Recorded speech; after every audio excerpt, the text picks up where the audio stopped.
I'm going to see if I can show you 10 life-changing design hacks in less than 10 minutes. Let's go. The first hack is a quick and easy method to get a color palette very fast. Bring in any raster image like so. Make sure it is a rastered image, so press rasterize to make sure it is. Select the image, go up to Object. We're going to go down to create Object Mosaic, and boom, it will create the shapes as the colors inside of the image, giving you a really nice color palette. The second hack is painting using AI in Photoshop. If you try to make a picture, a painting, you probably pressed Command A to select everything and typed in oil painting. You've probably got this result where it just creates this crazy abstract but cool looking oil painting. It's got nothing to do with the picture though. Instead of that, we're going to go to channels and we're going to create a new channel. Head over to the color picker here and we're going to select one of the colors and then bring this brightness value down to, let's say, 30. The lower the brightness, the more detail there'll be. Press OK, and then we're going to press Option or Alt backspace to fill in this alpha channel. Still in the channels mode, we're going to press Command or Control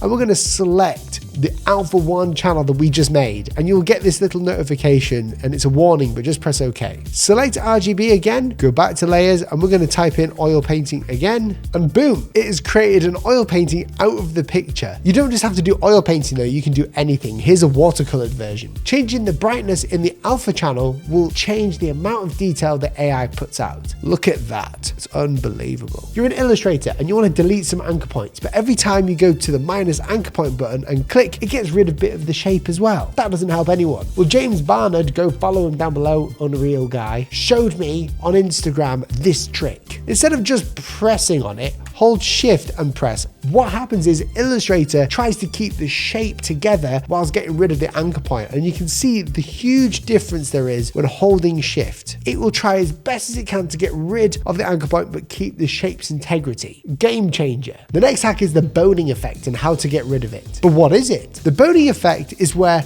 a straight line meets a curved line. When it meets it too fast or without a gradient, it kind of makes it look like it's being pushed in, convexed. Well, how do we get rid of this? Well, we simply have to create this. To do this, we take our line or whatever shape we've got and we're going to half it with another shape. We're going to half it again and get rid of all of them but one quadrant. You can simply just drag the anchor point down and move this up if you want, or you can go to Object Path, add anchor point. I'm going to get rid of this one here as we don't need it. Drag this down, bring this handle up, bring this handle out, and that creates a bit more of a nicer curve on the way down. Then we press O, we're going to flip, press O again, we're going to flip them, select them all, unite, and we have a much nicer looking shape without the boning effect. This is great for logo design, and it's obviously a type term as well. The next hack is creating mockups in a flash. You've got this image and you want to put a logo for your client on there. It's always best to show them the work with a mockup. Bring your image into Adobe Photoshop. We're going to take this image and we're going to make it black and white. Press Auto. We're going to create a levels adjustment and we're going to increase the contrast of the shirt. What we want to do is make sure that those creases in that shirt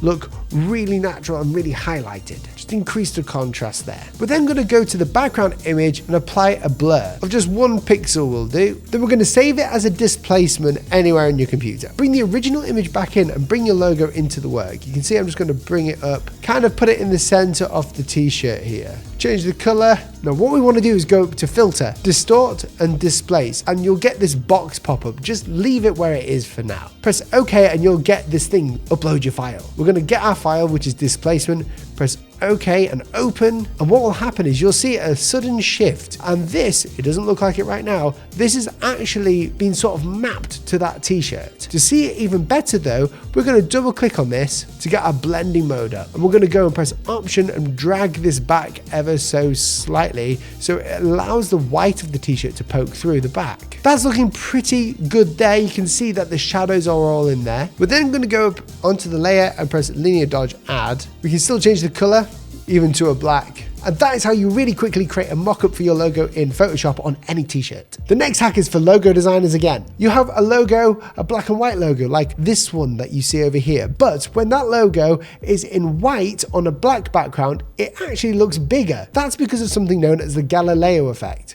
Take a look at these lines. These lines are the same width apart from each other, the white and the dark. However, the dark lines look thinner than the white ones because of the Galileo effect. Our eyes perceive the brighter objects to be bigger because it looks like it's glowing. So how do we mitigate this in logo design? Simply take your work and we're going to add a stroke value on the inside. Make sure the stroke is aligned to the inside so it's cutting away from the shape. And don't go too overboard. It's only minuscule amounts we're dealing with here. We're going to select the logo. We're going to go up to Object. We're going to expand the appearance, press Shift and M to get a shape builder tool, and we're going to get rid of those lines in the background. Now both of these logos look exactly the same size no matter what background they're on. The next hack is all about creating really quick clear space for your logos. Take this one here for Climber. Watch the redesign video linked in the description. I'm going to take the most prominent shape of this. I'm going to take the K here and I'm going to just duplicate it by alt dragging it up. I'm going to rotate it as well actually. I'm going to select that shape, bring it down to 20% opacity, and I'm just going to basically frame my work with it. Then I'm going to bring in some guides. I'm going to drag the guides down so it hits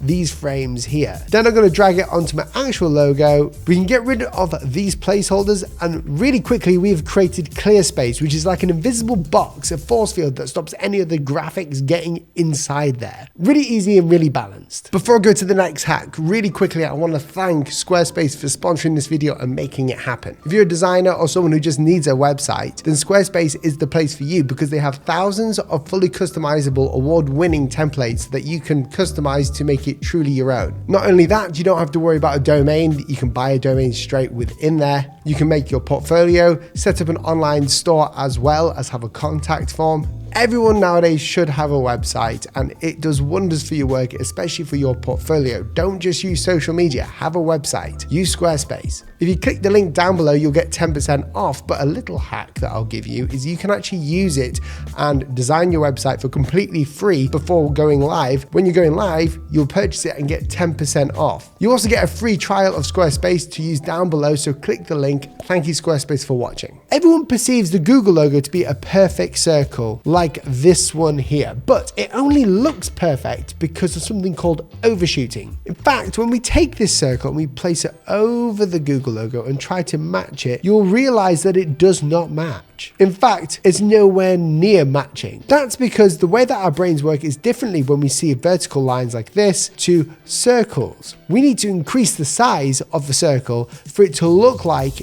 it's perfectly in line. And the same goes for your circles or even O's. This is my font making app. This is where I create fonts. This looks like a pretty decent O, but when it's small, it doesn't look very good. It doesn't look kind of like an O that stands by itself. So instead what we do is in Glyphs, I just use this function up here called Fit Curve, where I press Fit Curve, it takes those handles and it moves them up a little bit, like so. I then make sure that the spacing on the left and the right is different from the spacing on the top. We need to actually decrease the spacing on the top ever so slightly. So now when I move back out, this looks like a perfect O. It looks geometric, but it actually isn't. The next hack is to stop using the alignment function. You see this, when we have two shapes like this, the YouTube play button, we've got a triangle in the middle and a pretty balanced and symmetrical box on the outside. When I select both of these and I try to align that triangle into the middle, you'll notice that it is certainly not in the middle. Strange. However, the YouTube play button, it looks like it's in the middle. That's because the maths doesn't really work out with these shapes. We need to actually just scoot this guy slightly to the right. This is called optical alignment. Although mathematically it's nowhere near the center, to our eyes it is. This happens in a lot of shapes when you're working, especially in logo design, and it's something you've got to keep an eye out on. If you enjoyed this video, then press the subscribe button down below, leave a like and a comment, helps with the algorithm, and also check out this other hacks video right here.